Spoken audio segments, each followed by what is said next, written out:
Welcome po mga ka-Andres. Ito po, almusal.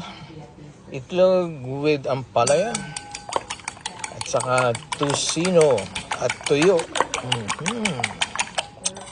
Another cravings. So, igigisa lang po natin ang ampalaya. Ganun po ako magluto ng ampalaya. Ginigisa ko po. Tapos, pag medyo maluto na siya konti, lalagyan ko siya ng itlog. Pangpasarap po yun.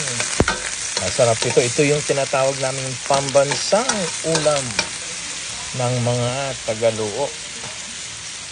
Hi po sa lahat ng Tagalog dyan. Kaway-kaway lang. Tapos, magluluto ho tayo ng tuyo. Yung tuyo po, ang sarap niyan, partner ng ampalaya.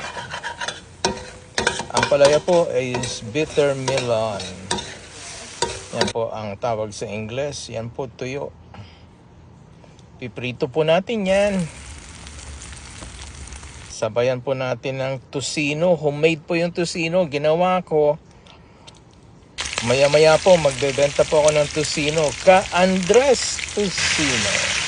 Kain na po!